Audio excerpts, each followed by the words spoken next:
Ẹ káàárọ̀, ẹ káàsán, ẹ káalẹ́ níbi tí ẹ bá ti ń wò mí. Gẹ́gẹ́ bí àṣà mi, nǹkan tí ò ní o ò lè fúnyàn. Ọlọ́gbọ́n nìkan ni mo pè. Ẹni tó ní ọgbọ́n, tó ní àgbọ́yé, tó tún láròjinlẹ̀. Ní àkọ́kọ́, mo kí gbogbo ọmọ kóòtù oòjíire pé a kú ọdún ìṣẹ̀ṣe. Ìṣẹ̀ṣe á gbè wá o. Mo fẹ́ sọ̀rọ̀ nípa ìṣẹ̀ṣe, cultural day, culture day. Ìṣẹ̀ṣe is our identity. Àṣà wa ni ìṣẹ̀ṣe.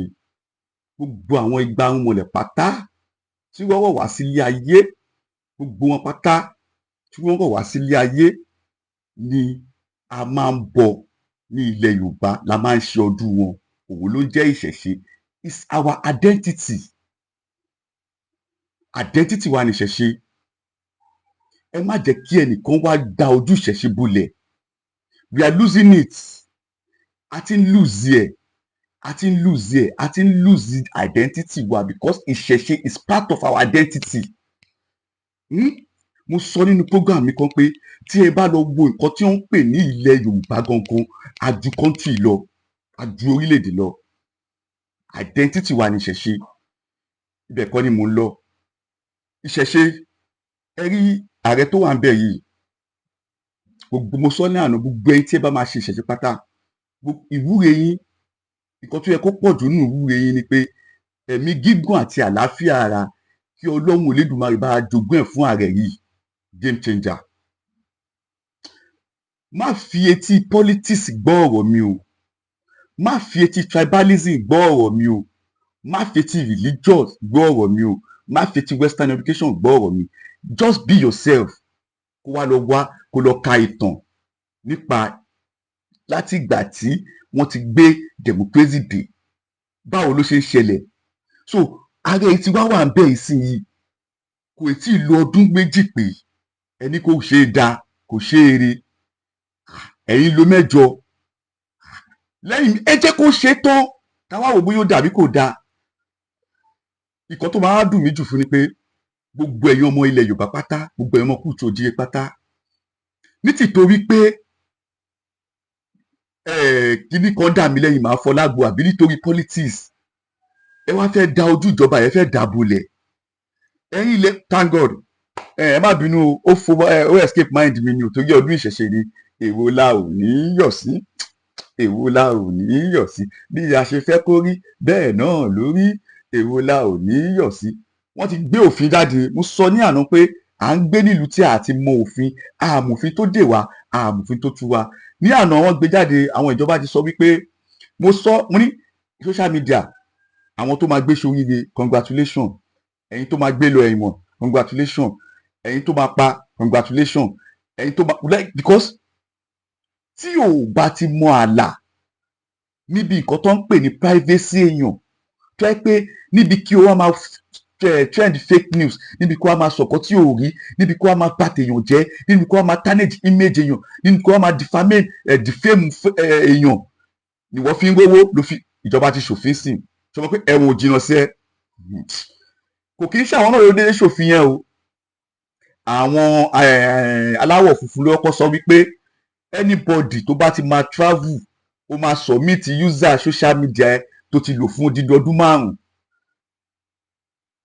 media now social media handle ẹ, gbogbo àwọn media ẹ, Twitter, everything ṣá, ó máa submit ẹ ó dẹ̀ jẹ́ pé o gbọ́dọ̀ ti lò fọ́dún 5. Ó dẹ̀ gbọ́dọ̀ tamper pẹ̀lú ìkọ̀kan bẹ́ẹ̀ ni pé o lọ delete, o lọ edit ẹ, wọ́n máa mú ẹ. So láàrin èèmọ̀ àti ẹ, content wo ló ń ṣe láti joy?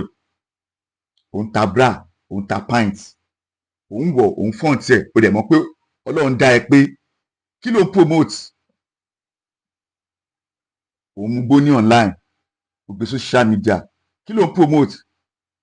Àní ẹlòmíà tún mú ibì kan tó yẹ pé wọ́n ti yìnbọn pa àwọn èèyàn, ó dẹ̀ máa tààgì ẹ̀ mọ́ ìjọba, ó dẹ̀ máa tààgì ẹ̀ mọ́ pé nǹkan tó ṣẹlẹ̀ bíbà. Like báwo ló ṣe ń sùn tó máa sọ nǹkan burúkú sí online, ó dẹ̀ máa lọ sùn, wàá dẹ̀ fọwọ́ wọrí pé ó ṣe nǹkan tó dáa àbí ṣé ẹ ò kí ń ronú ni? Ẹlòmíì máa lọ, ó máa go into privacy ẹni ẹlẹ́ni, á dẹ̀ gbé wá sórí ayélujára. ọ̀rọ̀ ìlú ẹ wàá máa bẹnu àtẹ́lu ọ̀rọ̀ ìlú ẹ wàá máa publish ẹ ṣé ẹ̀dẹ̀ wọn pé àwa Nàìjíríà yìí gangan nǹkan wa máa ń trend gan Ọlọ́run ẹ̀bùn tọ́lọ́run fún wa ẹ̀ mọ̀ o ẹ̀ mọ̀ ẹ̀bùn tọ́lọ́run fún wa especially àwa ọmọ kùtù òjíire Ọlọ́run fún wa lẹ́bùn gan kò síbi tá a bá ti dé báyìí pátá ọmọ àmọ̀pá wà ń bẹ̀ ni ẹ̀dà láburú ni o ẹ̀dà dáadáa ni o aṣá máa mọ̀ àwa la lẹ́wọ̀n ọ̀fẹ́ lára jù àwa la wà accommodating jù àwa la wà dójú àwa dẹ̀ nínú wa tún le jọ àwa la láburú jù but ó wá jẹ́ pé aburú bẹ̀ lẹ́ publish kí ló pẹ́ kíní kan fẹnu yọ wí tèmi ẹnu yọ àpèmọ́ra ńlá pé tèmi dire ẹ sọ nǹkan tó dáa nípa ìjọba ẹ sọ nǹkan tó dáa nípa ilé yín ẹ sọ nǹkan tó lóòótọ́ tó bá ṣe nǹkan tí ò dáa tó bá ti ní evidence ẹ tó dẹ̀ lè face ẹ post ẹ àbí tó bá rí nǹkan tí ò dáa àwọn náà ní kẹ́ máa post ẹ kọ̀ mọ́ pé nǹkan tó bá máa post tó bá pìyẹ lẹ́jọ́ kó lè defend ẹ that is it tó bá ti pìyẹ tó bá ti wá gbé ẹ wípé nǹkan tó post yìí show evidence ẹ tó bá ti lè defend ẹ you are good to go bẹ́ẹ̀ tó bá ti lè defend ẹ má ṣe o gbogbo ẹni tẹ́ pé wo bí nǹkan aburú bí kẹ́ defame èèyàn bí kẹ́ mock èèyàn bí kẹ́ ṣẹ́rí ẹ̀yin Muslim Christian àti ẹ̀yin oníṣẹ̀ṣe náà tẹ́ wà lórí ayélujára tẹ́ ń bu Ọlọ́run yín tẹ́ ń bu àwọn ancestors yín ẹ má da ogun ẹ̀sìn lẹ̀ prove ara ẹ kí n prove ara mi ni ojú ọ̀run tẹ́yẹ fò láì farakanra òun níjọba ń ṣe but ìwọ ibẹ̀ tí ẹ̀kọ́ ni mò ń lọ ṣẹ́bí ọ̀rọ̀ oníṣẹ̀ṣe gangan fẹ́ sọ ìṣẹ̀ṣe dè tí ẹ bá mọ pàtàkì ìṣẹ̀ṣe ní ilẹ̀ Yorùbá ẹ ní jẹ́ kó parun rárá Ọlọ́run gbọ́ ìṣẹ̀ṣe dùn kan tẹ́ ẹ̀ ń wò lọ tí ẹ bá ń wo ìṣẹ̀ṣe tẹ́ ẹ̀ ń wò yẹn ṣe rí kí lórúkọ ẹ̀ èmi làwọn Ṣàngó Ọ̀ṣun Ọya gbogbo àwọn ìgbárùmọlẹ̀ tí Ifá dárúkọ tí Olódùmarè wọ́n wá sí ilẹ̀ sí ilé ayé pátá gbogbo wọn ló máa ń bọ wọn pè wọn lólódùmarè wọn pè wọn lọ́lọ́run o ẹ má contradict ẹ á pé àwọn Ṣàngó Ọ̀ṣun Ọya eégún òṣàbèjì á pè wọn ní Ọlọ́run Elédùmarè rárá à ń bọ wọn ni torí àwọn náà wọ́n lò gbàgí ibi kí n bá òbí fẹ́ sọ DNA. They have DNA. Go and check our history. Ẹ lọ wá ìtàn ilẹ̀ Yorùbá láti ibi tó ti ṣẹ̀ wá. Bí Ifá ṣe máa ń sọ Ilé Ifẹ̀ níbi ojúmọ́ tí ń gbé mọ́. Tó bá jẹ́ pé irọ́ ni tó bá jẹ́ pé fake ni go and make your findings. Now, nǹkan tí Yorùbá ti lé mi lọ ṣe findings yẹn. Ẹ má jẹ́ kí àwọn ará àtọ̀húnrìnwá wá sọ ìtàn ilẹ̀ wa fún wa. A ní ìtàn. Ẹ ní àwọn bàbá wa ò lákọọ́lẹ̀. Àwọn bàbá wa ní àkọọ́lẹ̀ nípasẹ̀ òwe. A ní àṣà òwe lẹ́ṣin ọ̀rọ̀ lẹ́ṣin òwe tí òwe bá sọnù ọ̀rọ̀ la máa òwe lẹ́ṣin ọ̀rọ̀ lẹ́ṣin òwe tọ́rọ̀ bá sọnù òwe la máa fi wá. So ní ilẹ̀ Yorùbá tí ẹ bá ní àwọn bàbá ò lákọọ́lẹ̀ àwọn bàbá agan ló ní brain jù Ọlọ́run ṣé ẹ mọ̀ kó tó ń pè ní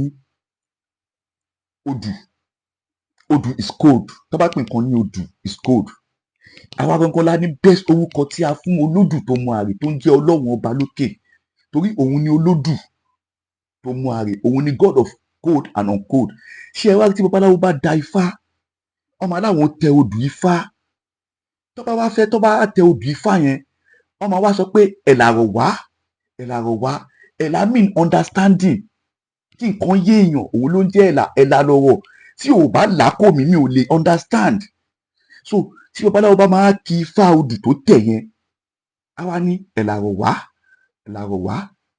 wá a tún wá kí Ifá a wá ní pé èmi ìwọ láwo ìwọ ibẹ̀ ẹ bá wọn pé Ifá ni awo ìwọ tó dá Ifá ìwọ náà awo òun lọ gbẹ̀rì torí òun ò mọ nǹkan tí ẹ̀yin méjèèjì sọ ó máa ní Ifá tó bá ń bọ lóko àwísẹ̀ kó wá tó bá wọn ní kíníkì pé Ifá ni abánisọ̀rọ̀ bí iye kan ẹni atọ́wọ́ ẹni tí ò sún wọn ṣe ẹlẹ́rìí ìpín nípa pé àwọn baba ńlá baba wa wọ́n ní ìgbàgbọ́ pé nígbà tí à ń yọ ìpín láti ọ̀dọ̀ Elédùmarè Ifá wà ń bẹ̀ ló bá wá kí Ifá ní pé ẹlẹ́rìí ìpín ó wà ń bẹ̀, ó ṣe ẹ̀rí, ó wà ń bẹ̀ nígbà tá à ń yan ìpín wa lọ́dọ̀ ẹ̀ láti ọ̀dọ̀ Elédùmarè.